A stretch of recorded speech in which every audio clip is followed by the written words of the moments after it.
ଇଡିଏନ୍ take YouTube ଚ୍ୟାନେଲରେ ତୁମ ସମସ୍ତଙ୍କୁ ପୁଣି ଥରେ ସ୍ୱାଗତ। ଆଶା କରେ ତୁମମାନେ ସମସ୍ତେ ଭଲରେ ଥିବ ଏବଂ ତୁମର ପଢ଼ାପଢ଼ି ଠିକ୍ ଭାବରେ ଚାଲୁଥିବ। ତେବେ ଆଜିର ଭିଡ଼ିଓ ଟପିକରେ ଆମେ +2 ଫାର୍ଷ୍ଟ ଇୟର ଆର୍ଟ୍ସ ଷ୍ଟ୍ରିମ୍ର ପୃଥିବୀ ଇତିହାସ ଇଲେକ୍ଟିଭ ସବଜେକ୍ଟରେ ଥିବା ପ୍ରାଚୀନ ରୋମ୍ ପାଠଟିର 3 ମାର୍କ ପ୍ରଶ୍ନ ଏବଂ ତାର ଉତ୍ତର ଆଲୋଚନା କରିବା, ଯାହାକି ଇମ୍ପୋର୍ଟାଣ୍ଟ ଅଟେ। ତେଣୁକରି ଭିଡ଼ିଓଟିକୁ ପ୍ରଥମରୁ ଶେଷ ପର୍ଯ୍ୟନ୍ତ ପୁରା ଦେଖ।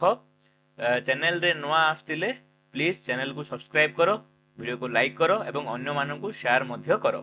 तेबे आजिर कमेंट करिवा पई मु गुटिए प्रश्न पचारिबी, जहा कि तार उत्तर को तुम माने कमेंट करी जणाइबो।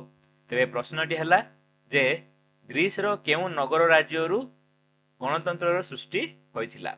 एही प्रश्नटीर उत्तर तुम माने समस्त कमेंट करी जणाइबो। देखिबा फास्ट कमेंट कार आसुची। तेबे चलो आज वीडियो टॉपिक रे आमे प्राचीन रोम पाठटीर 3 मार्क प्रश्न एवं तार उत्तर आलोचना करिबा। प्रथम प्रश्नटी हला पाट्रिशियन और प्लेबियन मानक संबंध रे लेख। प्रश्नटी पुनि थरे पिला माने पाट्रिशियन और प्लेबियन मानक संबंध रे लेख। तेबे उत्तर हला पॉइंट 1 राजतंत्र शासन रो अवसान घटिबा परे रोम रो सम्भ्रांत मानक प्रभाव वृद्धि पाइथिला। सम्भ्रांत रो अर्थ होचे धनी व्यक्ति। जो माने धनी व्यक्ति से धनी व्यक्ति मानकु सम्भ्रांत बोली कुहा जाय। आ एई सम्भ्रांत मानकु पाट्रिशियन बोली कुहा जाउथुला। मन रखो पिला माने जे जेतेबेले रोम रे राजतंत्र शासन रो अवसान घटिला, सेतेबेले सम्भ्रांत व्यक्ति मानकर प्रभाव वृद्धि पाइला। आ रोम रे थिबा एई धनी बा सम्भ्रांत श्रेणी रो लोक मानकु पाट्रिशियन बोली कुहा जाउथुला। पॉइंट 2 रे सेमाने विशाल कृषि क्षेत्र रो अधिकारी होई विलासपूर्ण जीवन यापन करुथुले। आउ सिनेट रो आसन ग्रहण करिया पई सेमानकर योग्यता थिला। को मानकर ना पाट्रिशियन मानकर। तापरे पॉइंट 3 होची सेमाने उच्च पद पदवी अधिकार करुथुले एवं समस्त क्षेत्र रे सुविधा सुयोग पाउथुले। पॉइंट 4 रे साधारण प्रजा माननकु प्लेब बा प्लेबियन कुहा जाउथुला। रोम रे थिबा साधारण प्रजा माननकु प्लेब बा प्लेबियन कुहा जाउथुला। पॉइंट 5 रे सेमाने कोनोसी प्रकार राजनैतिक सुविधा और सुयोग पाउनथुले। माने प्लेबियन माने कोनोसी प्रकार राजनैतिक सुविधा और सुयोग पाउनथुले।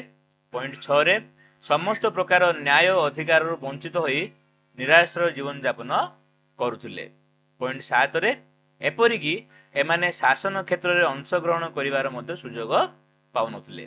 तेबे रोम रे दुई श्रेणी गोष्ठी देखा देथिले।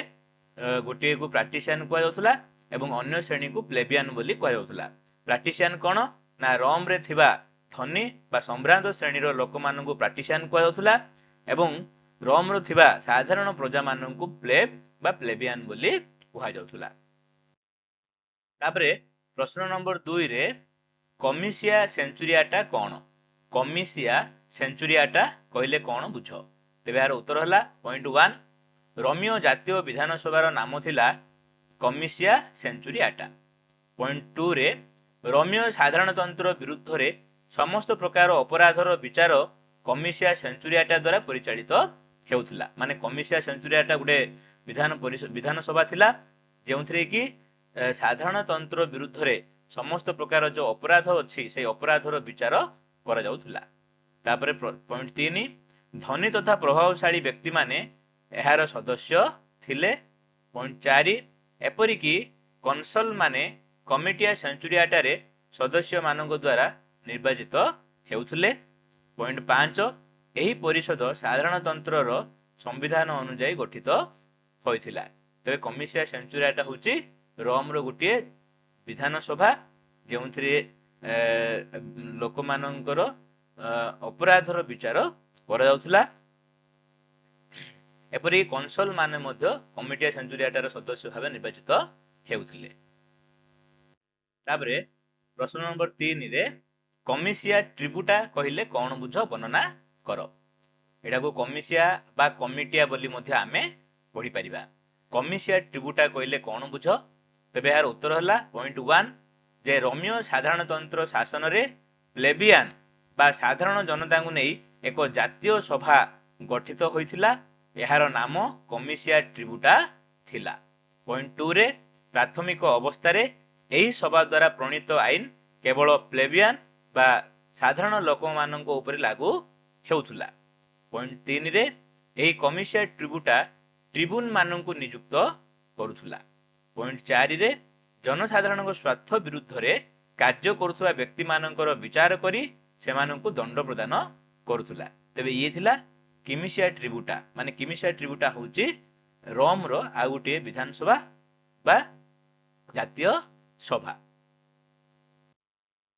ପ୍ରଶ୍ନ ନମ୍ବର 4ରେ ଫାର୍ସାଲସ୍ ଯୁଦ୍ଧର ବିଶେଷତ୍ୱ କଣ? ଫାର୍ସାଲସ୍ ଯୁଦ୍ଧର ବିଶେଷତ୍ୱ କଣ ଥିଲା?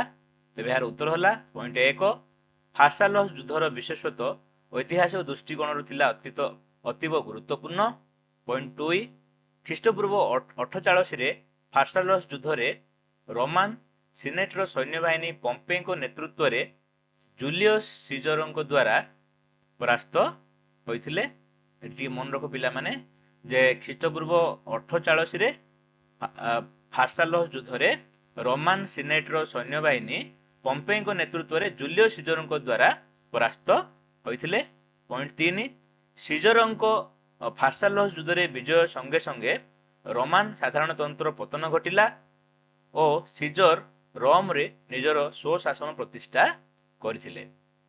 ପଏଣ୍ଟ 4ରେ ଫାର୍ସାଲସ୍ ଯୁଦ୍ଧ ଯୋଗୁଁ ସିଜର ରୋମର ଶାସନ ପ୍ରତିଷ୍ଠା କରିବା ଥିଲା ଏହାର ବିଶେଷତ୍ୱ। ତେବେ ଯୋଉ ଫାର୍ସାଲସ୍ ଯୁଦ୍ଧ ହୋଇଥିଲା ସେଥିରେ ପମ୍ପେ ପରାଜୟ ବରଣ କରିଥିଲେ ଏବଂ ଜୁଲିୟସ୍ ସିଜର ବିଜୟ ହୋଇଥିଲେ, ଯାହାଫଳରେ ଜୁଲିୟସ୍ ସିଜର ରୋମର ଶାସନ ପ୍ରତିଷ୍ଠା କରିଥିଲେ। ଏହା ହିଁ ଥିଲା ଫାର୍ସାଲସ୍ ଯୁଦ୍ଧର ବିଶେଷତ୍ୱ। ତାପରେ ଆସିଲା ଆମର ପ୍ରଶ୍ନ ନମ୍ବର 5। ପ୍ରଶ୍ନ ନମ୍ବର 5 ହଉଛି ପ୍ୟୁନିକ ଯୁଦ୍ଧର କାରଣ କଣ ଥିଲା? ପ୍ୟୁନିକ ଯୁଦ୍ଧର କାରଣ କଣ ଥିଲା? ତେବେ ଏହାର ଉତ୍ତର ହେଲା ପଏଣ୍ଟ 1 କାର୍ଥେଜ ଓ ରୋମିଓ ସାଧାରଣତନ୍ତ୍ର ମଧ୍ୟରେ ହୋଇଥିବା ଯୁଦ୍ଧକୁ ପ୍ୟୁନିକ ଯୁଦ୍ଧ କୁହାଯାଏ। ପିଲାମାନେ ମନେ ରଖ ରୋମର କାର୍ଥେଜ ଓ ରୋମିଓ ସାଧାରଣତନ୍ତ୍ର ମଧ୍ୟରେ ହୋଇଥିବା ଯୁଦ୍ଧକୁ ପ୍ୟୁନିକ ଯୁଦ୍ଧ କୁହାଯାଏ। ପଏଣ୍ଟ 2 କାର୍ଥେଜ ନଗରୀ ଥିଲା ବିଶେଷ ସମୃଦ୍ଧଶାଳୀ। କାର୍ଥେଜବାସୀ ବାଣିଜ୍ୟ ବ୍ୟବସାୟର ସମୃଦ୍ଧି ସାଧନ କରିଥିଲେ। ପଏଣ୍ଟ 3 ସିସିଲି ଦ୍ୱୀପଠାରୁ ଜିବ୍ରାଲିଟର ପର୍ଯ୍ୟନ୍ତ ସମସ୍ତ ଅଞ୍ଚଳ ଉପରେ କାର୍ଥେଜର ପ୍ରାଧାନ୍ୟ ପ୍ରତିଷ୍ଠିତ ହୋଇଥିଲା। ପଏଣ୍ଟ 4 ଭୂମଧ୍ୟ ସାଗରର ଉପକୂଳବର୍ତ୍ତୀ ଅଞ୍ଚଳରେ କାର୍ଥେଜର ସାମରିକ ଶକ୍ତି ବୃଦ୍ଧି ପାଇବା ଯୋଗୁଁ ରୋମାନ ମାନେ ଆତଙ୍କିତ ହୋଇଥିଲେ। ପଏଣ୍ଟ 4 ଫଳରେ ରୋମ ଓ କାର୍ଥେଜ ମଧ୍ୟରେ ଯୁଦ୍ଧ ଆରମ୍ଭ ହୋଇଥିଲା ଆଉ ଏହା ହିଁ ଥିଲା ପ୍ୟୁନିକ ଯୁଦ୍ଧର ମୂଳ କାରଣ। ଯେହେତୁ କାର୍ଥେଜ ନଗରୀ ପୁରା ସମୃଦ୍ଧିଶାଳୀ ଥିଲା ଏବଂ ବାଣିଜ୍ୟ ବ୍ୟବସାୟରେ ଆଗୁଆ ଥିଲା, ତେଣୁକରି ତାକୁ ରୋମ ମାନେ ଦେଖି ସହିପାରୁନଥିଲେ। ତା ସହିତ ଭୂମଧ୍ୟ ସାଗର ଉପକୂଳରେ କାର୍ଥେଜର ସାମରିକ ଶକ୍ତି ମାନେ ସୈନ୍ୟବାହିନୀ ଶକ୍ତି ବୃଦ୍ଧି ପାଇଥିଲା। ଏହା ଦେଖି ରୋମାନ ମାନେ ଆତଙ୍କିତ ହୋଇଥିଲେ ଏବଂ ରୋମ ଓ କାର୍ଥେଜ ମଧ୍ୟରେ ଯୁଦ୍ଧ ଆରମ୍ଭ ହେଲା, ଯାହାକୁ ପ୍ୟୁନିକ ଯୁଦ୍ଧ ବୋଲି କୁହାଯାଏ ଏବଂ ଏହା ହିଁ ଥିଲା ଏହାର ମୂଳ କାରଣ। ପ୍ରଶ୍ନ ନମ୍ବର 6ରେ ପ୍ରଥମ ତ୍ରିବ୍ୟକ୍ତି ମେଣ୍ଟ କଣ? ପ୍ରଥମ ତ୍ରିବ୍ୟକ୍ତି ମେଣ୍ଟ କଣ? ତେବେ ଏହାର ଉତ୍ତର ହେଲା ପଏଣ୍ଟ 1 ଜୁଲିୟସ୍ ସିଜର ଖ୍ରୀଷ୍ଟପୂର୍ବ 59ରେ ରୋମର ତତ୍କାଳୀନ ଦୁଇଜଣ ପ୍ରତିଷ୍ଠିତ ନେତା କ୍ରାସସ୍ ଓ ପମ୍ପେଙ୍କ ସହ ସମ୍ପର୍କ ସ୍ଥାପନ କରି ଚୁକ୍ତିବଦ୍ଧ ହୋଇଥିଲେ। ପଏଣ୍ଟ 2ରେ ଏହା ପ୍ରଥମ ତ୍ରିବ୍ୟକ୍ତି ମେଣ୍ଟ ବା ଫାଷ୍ଟ ଟ୍ରମ୍ଭାଇରଟ୍ ନାମରେ ଖ୍ୟାତ। ପିଲାମାନେ ମନେ ରଖ ଏହି ତ୍ରିବ୍ୟକ୍ତି ମେଣ୍ଟଟି 3 ଜଣଙ୍କ ମଧ୍ୟରେ ହେଇଥିଲା। ଜଣେ ହଉଛି ଜୁଲିୟସ୍ ସିଜର, ଆଉ ଜଣେ ହଉଛନ୍ତି କ୍ରାସସ୍, ଆଉ ଜଣେ ହଉଛନ୍ତି ପମ୍ପେ। ତେଣୁକରି ଏଟାକୁ ତ୍ରିବ୍ୟକ୍ତି ମେଣ୍ଟ ବୋଲି କୁହାଗଲା। ପଏଣ୍ଟ 3 ପରସ୍ପର ମଧ୍ୟରେ ରାଜନୈତିକ ସୁବିଧା ହାସଲ କରିବା ଏହି ଚୁକ୍ତିର ଲକ୍ଷ୍ୟ ଥିଲା। ପଏଣ୍ଟ 4 ଏ ସମୟରେ ପମ୍ପେଙ୍କର ସହାନୁଭୂତି ଲାଭ କରିବା ପାଇଁ ଜୁଲିୟସ୍ ସିଜର କୌଶଳକ୍ରମେ ନିଜ ଝିଅ ଜୁଲିଆକୁ ପମ୍ପେଙ୍କ ସହ ବିବାହ ଦେଇଥିଲେ। ପଏଣ୍ଟ 5 ଚୁକ୍ତି ଅନୁଯାୟୀ ପମ୍ପେ ରୋମରେ ଅବସ୍ଥାନ କରିବେ, ମାନେ ରୋମରେ ରହିବେ। କ୍ରାସସ୍ ପାର୍ଥିୟ ଅଭିଯାନରେ ଯିବେ, ପାର୍ଥିବ ନଗରୀକୁ ଯିବେ ଏବଂ ଜୁଲିୟସ୍ ସିଜର ଗଲ ପ୍ରଦେଶ ଜୟ କରିବାର ସ୍ଥିର ହୋଇଥିଲା। ପଏଣ୍ଟ 6ରେ ଏହି ତ୍ରିବ୍ୟକ୍ତି ମେଣ୍ଟ ମଧ୍ୟରୁ ପମ୍ପେ ଥିଲେ ଜଣେ ଉଚ୍ଚ କୋଟିର ବୀର ଓ କ୍ରାସସ୍ ଥିଲେ ଧନୀ ବ୍ୟକ୍ତି, ମାତ୍ର ସେମାନେ ଜୁଲିୟସ୍ ସିଜରଙ୍କ ପରି ବୁଦ୍ଧିମାନ ଓ ଉଚ୍ଚ ଅଭିଳାଷୀ ନଥିଲେ। ତେବେ ଇଏ ଥିଲା ପ୍ରଥମ ତ୍ରିବ୍ୟକ୍ତି ମେଣ୍ଟ। ତାପରେ ପ୍ରଶ୍ନ ନମ୍ବର 7ରେ ସୁଲ୍ଲାଙ୍କ ବିଷୟରେ ବ୍ୟକ୍ତିତ୍ୱର ପରିଚୟ ଦିଅ। ସୁଲ୍ଲାଙ୍କ ବ୍ୟକ୍ତିତ୍ୱର ପରିଚୟ ଦିଅ।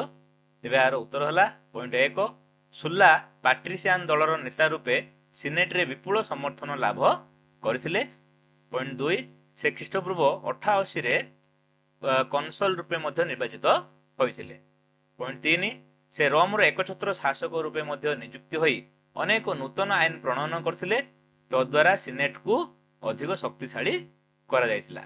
ପଏଣ୍ଟ 4 ସେ ପ୍ଲେବିଆନ ଦଳର ନେତା ମେରିଓସଙ୍କ ପ୍ରତିଦ୍ୱନ୍ଦ୍ୱୀ ଥିଲେ ଏବଂ ଉଭୟଙ୍କ ମଧ୍ୟରେ ଗୃହଯୁଦ୍ଧ ବହୁ ଦିନ ଧରି ଲାଗି ରହିଥିଲା। ପଏଣ୍ଟ 5 ଖ୍ରୀଷ୍ଟପୂର୍ବ 79ରେ ସେ ରାଜନୀତିରୁ ବିଦାୟ ନେଇଥିଲେ। ତେବେ ଇଏ ଥିଲେ ସୁଲାଙ୍କ ବ୍ୟକ୍ତିତ୍ୱର ପରିଚୟ। ପ୍ରଶ୍ନ ନମ୍ବର 8ରେ ରୋମୀୟ ରାଜନୀତିରେ ପମ୍ପେଙ୍କ ଗୁରୁତ୍ୱ କଣ ଥିଲା? ତେବେ ଏହାର ଆନ୍ସର ହେଉଛି ପଏଣ୍ଟ 1 ପମ୍ପେ ରୋମର ଜଣେ ପ୍ରଖ୍ୟାତ ରାଜନୀତିଜ୍ଞ ସେନାପତି ଥିଲେ। ପଏଣ୍ଟ 2 ସେ ସୁଲାଙ୍କର ଅତି ପ୍ରିୟ ଥିଲେ ଏବଂ ମେରିଓସଙ୍କର ସେନାକୁ ସିସିଲି ଠାରେ ଶୋଚନୀୟ ଭାବେ ପରାସ୍ତ କରି ମେଗସ୍ ବା ମହିୟାନ ଉପାଧି ଲାଭ କରିଥିଲେ। ପଏଣ୍ଟ 3ରେ ଖ୍ରୀଷ୍ଟପୂର୍ବ 70ରେ ସେ କନସଲ ରୂପେ ନିର୍ବାଚିତ ହେଲେ। ଏହାପରେ ସୁଲାଙ୍କର କେତେ କଠୋର ଆଇନ ସେ ପ୍ରତ୍ୟାହାର କରିଥିଲେ। ତାପରେ ପଏଣ୍ଟ 4ରେ ଭୂମଧ୍ୟ ସାଗରରୁ ଜଳଦସ୍ୟୁ ମାନଙ୍କୁ ନିଷ୍କାସନ କରିବା ଦାୟିତ୍ୱ ପମ୍ପେଙ୍କୁ ଦିଆଯାଇଥିଲା ଏବଂ ସେ ତାହା ମାତ୍ର 40 ଦିନରେ ଏହା ସମାଧାନ କରିଥିଲେ। ପଏଣ୍ଟ 5ରେ ପମ୍ପେ ପ୍ରାଚ୍ୟ ଭୂଖଣ୍ଡରେ ବିଦ୍ରୋହ ଦମନ କରି ସେ ଅଞ୍ଚଳରେ ରୋମର ପ୍ରଭାବ ଓ ଶକ୍ତି ବୃଦ୍ଧି କରିଥିଲେ। ପଏଣ୍ଟ 6ରେ ଖ୍ରୀଷ୍ଟପୂର୍ବ 48ରେ ଫାର୍ସାଲସ୍ ଯୁଦ୍ଧରେ ପମ୍ପେ ସିଜରଙ୍କ ଦ୍ୱାରା ପରାସ୍ତ ହୋଇ ପଳାୟନ କରିଥିଲେ ଏବଂ ପରେ ନିହତ ହୋଇଥିଲେ। ଆମେ ପୂର୍ବରୁ ମଧ୍ୟ ଆଲୋଚନା କରିଥିଲେ ଯେ ଫାର୍ସାଲସ୍ ଯୁଦ୍ଧରେ ପମ୍ପେ ପରାସ୍ତ ହୋଇଥିଲେ ଏବଂ ଜୁଲିୟସ୍ ସିଜର ବିଜୟ ଲାଭ କରି ରୋମରେ ଶାସନ ପ୍ରତିଷ୍ଠା କରିଥିଲେ। ତେବେ ଏଇଭଳି ଭାବେ ରୋମୀୟ ଇତିହାସ ରାଜନୀତିରେ ପମ୍ପେଙ୍କ ଗୁରୁତ୍ୱ ଥିଲା। ତାପରେ ପ୍ରଶ୍ନ ନମ୍ବର 9ରେ କ୍ରାସସ୍ କିଏ ଥିଲେ? ତେବେ ଏହାର ଉତ୍ତର ହେଲା ପଏଣ୍ଟ 1 କ୍ରାସସ୍ ରୋମର ଜଣେ ସେନାପତି ଓ ରାଜନୀତିଜ୍ଞ ଥିଲେ। ବସ୍ତୁତଃ ସେ ଥିଲେ ରୋମର ଧନ କୁବେର, ବୋଲେ ଅଧିକ ଧନ ଆଙ୍କ ପାଖରେ ଥିଲା। ତାପରେ ପଏଣ୍ଟ 2 ହେଉଛି ସେ ରାଜନୈତିକ ନେତାମାନଙ୍କୁ ଋଣ ଓ ସାହାଯ୍ୟ ପ୍ରଦାନ କରି ସେମାନଙ୍କୁ ଆୟତ୍ତରେ ରଖୁଥିଲେ ଏବଂ ଅସାଧ୍ୟ ସାଧନ କରିପାରୁଥିଲେ। ଯେହେତୁ ଅଧିକ ଧନ କ୍ରାସସଙ୍କ ପାଖରେ ଥିଲା, ତେଣୁକରି ସେ ଏସବୁ କାର୍ଯ୍ୟ କରିପାରୁଥିଲେ। ତାପରେ ପଏଣ୍ଟ 3ରେ କ୍ରାସସ୍ କ୍ରୀତଦାସ ମାନଙ୍କର ନେତା ସ୍ପାର୍ଟାକସଙ୍କ ଏକ ଗୁରୁତ୍ୱ ବିଦ୍ରୋହକୁ ଦୃଢ ହସ୍ତରେ ଦମନ କରି ଗୌରବ ଅର୍ଜନ ମଧ୍ୟ କରିଥିଲେ। ପଏଣ୍ଟ 4 ସେ ଖ୍ରୀଷ୍ଟପୂର୍ବ 70ରେ କନସଲ ରୂପେ ନିଯୁକ୍ତ ହେଲେ। ତାପରେ ପଏଣ୍ଟ 5 ଖ୍ରୀଷ୍ଟପୂର୍ବ 59ରେ ପମ୍ପେ ଓ ସିଜରଙ୍କ ସହିତ ସମ୍ମିଳିତ ହୋଇ ପ୍ରଥମ ତ୍ରିବ୍ୟକ୍ତି ମେଣ୍ଟ ଗଠନ କରିଥିଲେ, ଯାହାକି ଆମେ ପୂର୍ବରୁ ଆଲୋଚନା କଲେ। ପଏଣ୍ଟ 6ରେ ଏହାପରେ ସିରିଆର ପ୍ରଶାସକ ରୂପେ ନିଯୁକ୍ତି ହେଲେ ଏବଂ ସେଠାରେ ସେ ପାର୍ଥିଆନ ମାନଙ୍କ ସହିତ ଯୁଦ୍ଧ କରି ଖ୍ରୀଷ୍ଟପୂର୍ବ 53ରେ ନିହତ ହେଲେ। ତେବେ ଇଏ ଥିଲେ କ୍ରାସସ୍, ରୋମର ଜଣେ ସେନାପତି, ରାଜନୀତିଜ୍ଞ ତଥା ଧନୀଶାଳୀ ସମ୍ଭ୍ରାନ୍ତ ବ୍ୟକ୍ତି। ତାପରେ ପ୍ରଶ୍ନ ନମ୍ବର 10ରେ ହାନିବାଲ କାହିଁକି ପ୍ରସିଦ୍ଧ? ରୋମ ଇତିହାସରେ ହାନିବାଲ କାହିଁକି ପ୍ରସିଦ୍ଧ? ତେବେ ଏହାର ଉତ୍ତର ହେଲା ପଏଣ୍ଟ 1 କାର୍ଥେଜ ସାଧାରଣତନ୍ତ୍ରର ଶାସକ ହାମିଲକାରଙ୍କ ପୁତ୍ର ଥିଲେ ହାନିବାଲ। ଏଟା ଟିକେ ମନେ ରଖ ଯେ କାର୍ଥେଜର ସାଧାରଣତନ୍ତ୍ରର ଶାସକ ହେଉଛନ୍ତି ହାମିଲକାରଙ୍କ ପୁତ୍ର ଥିଲେ ହାନିବାଲ। ପଏଣ୍ଟ 2ରେ ପ୍ରଥମ ପ୍ୟୁନିକ ଯୁଦ୍ଧରେ ପରାଜୟ ସ୍ୱୀକାର ପରେ ହାନିବାଲ ରୋମୀୟ ମାନଙ୍କ ଉପରେ ପ୍ରତିଶୋଧ ନେବା ପାଇଁ ପ୍ରତିଜ୍ଞାବଦ୍ଧ ହୋଇଥିଲେ। ତାପରେ ପଏଣ୍ଟ 3 ଏଣୁ ଖ୍ରୀଷ୍ଟପୂର୍ବ 219ରେ ଦ୍ୱିତୀୟ ପ୍ୟୁନିକ ଯୁଦ୍ଧ ରୋମ ବିରୁଦ୍ଧରେ ସେ ପରିଚାଳନା କରିଥିଲେ। ପଏଣ୍ଟ 4ରେ ରୋମୀୟ ମାନଙ୍କୁ ପରାସ୍ତ କରିବା ପାଇଁ ହାନିବାଲ ବିଟ୍ ସୈନ୍ୟବାହିନୀ ସହ ଆଲ୍ପସ ପର୍ବତମାଳା ଅତିକ୍ରମ କରି ଇଟାଲୀରେ ପ୍ରବେଶ କଲେ। ଏହା ଥିଲା ତାଙ୍କର ଅଲୌକିକ କୃତିତ୍ୱ, ଯେ କି ଆଲ୍ପସ ପର୍ବତମାଳାକୁ ଅତିକ୍ରମ କରି ଇଟାଲୀକୁ ପ୍ରବେଶ କରିଥିଲେ। ପଏଣ୍ଟ 5ରେ ମାତ୍ର ତାଙ୍କ ନିଜ ଦେଶକୁ କୌଣସି ସାହାଯ୍ୟ ନ ପାଇ ସେ ରୋମୀୟ ମାନଙ୍କ ଠାରୁ ପରାସ୍ତ ହୋଇଥିଲେ। ଏହିପରି ଭାବରେ ହାନିବାଲ ରୋମ ଇତିହାସରେ ପ୍ରସିଦ୍ଧ ଅଟନ୍ତି। ତାପରେ ପ୍ରଶ୍ନ ନମ୍ବର 11 ହେଉଛି ଟ୍ରିବ୍ୟୁନ କଣ? ତେବେ ଏହାର ଉତ୍ତର ହେଲା ପଏଣ୍ଟ 1 ସାଧାରଣ ପ୍ରଜା ବା ଯାହାକୁ ଆମେ ପ୍ଲେବିଆନ ବୋଲି କହୁ ତାଙ୍କର ସ୍ୱାର୍ଥ ରକ୍ଷା ପାଇଁ ରୋମ ସାଧାରଣତନ୍ତ୍ରରେ ଟ୍ରିବ୍ୟୁନର ବ୍ୟବସ୍ଥା କରାଯାଇଥିଲା।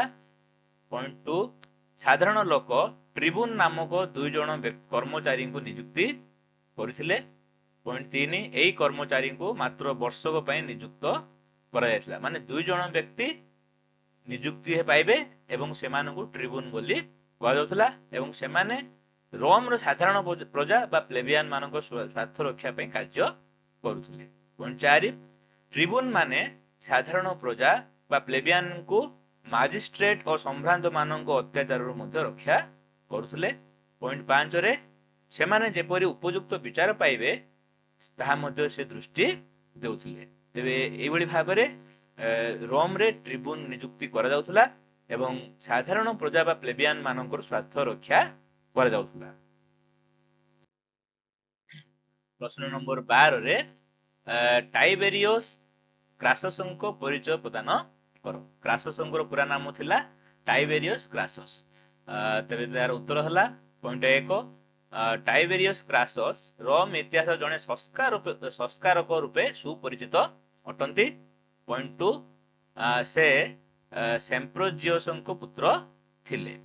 ପଏଣ୍ଟ 3 ସେ ଏକାଧାରରେ ଜଣେ ଜ୍ଞାନୀ ଯୋଦ୍ଧା ଏବଂ ଶାସକ ଭାବେ ନିଜର ପ୍ରତିଭାକୁ ବିକଶିତ କରିବା ଫଳରେ ଖ୍ରୀଷ୍ଟପୂର୍ବ 193 ରେ ଟ୍ରିବ୍ୟୁନ ପଦରେ ମଧ୍ୟ ଅଭିଷିକ୍ତ ହୋଇଥିଲେ। ପଏଣ୍ଟ 4 ରାଜନୈତିକ ସ୍ୱାର୍ଥ ଦୃଷ୍ଟିରୁ ଇଟାଲୀର କୃଷକ ସମ୍ପ୍ରଦାୟକୁ ସଂଗଠିତ କରିବା ଉଦ୍ଦେଶ୍ୟରେ ସେ ଏକ ଆଇନ ମଧ୍ୟ ପ୍ରବର୍ତ୍ତନ କରିଥିଲେ।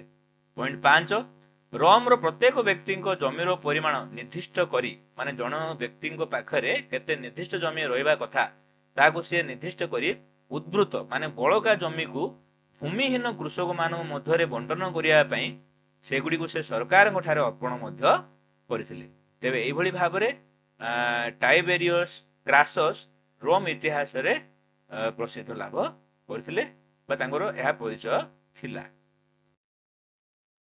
ତେବେ ସମସ୍ତଙ୍କୁ ଧନ୍ୟବାଦ। ଆମେ ପ୍ରାଚୀନ ରୋମ ପାଠଟିର 12ଟି 3 ମାର୍କିଆ ଇମ୍ପୋର୍ଟାଣ୍ଟ କ୍ୱେଶ୍ଚିନ୍ ଏବଂ ତାର ଆନ୍ସର ଡିସ୍କସନ କଲେ। ଆଶା କରେ ଏହା ତୁମମାନଙ୍କର ପରୀକ୍ଷା ଉପଯୋଗୀ ହୋଇପାରିବ। ତେବେ ଭିଡ଼ିଓଟି ଭଲ ଲାଗିଥିଲେ ଭିଡ଼ିଓକୁ ଲାଇକ୍ କରନ୍ତୁ ଏବଂ ମୁଁ ଆଗରୁ ପଚାରିଥିବା ପ୍ରଶ୍ନର ଉତ୍ତରକୁ କମେଣ୍ଟ କରି ଜଣାନ୍ତୁ। ଚ୍ୟାନେଲରେ ନୂଆ ଆସିଲେ ଚ୍ୟାନେଲକୁ ସବସ୍କ୍ରାଇବ କରନ୍ତୁ ଏବଂ ଅନ୍ୟମାନଙ୍କୁ ମଧ୍ୟ ସେୟାର କରନ୍ତୁ। ତେବେ wish you all the best. Thank you to all.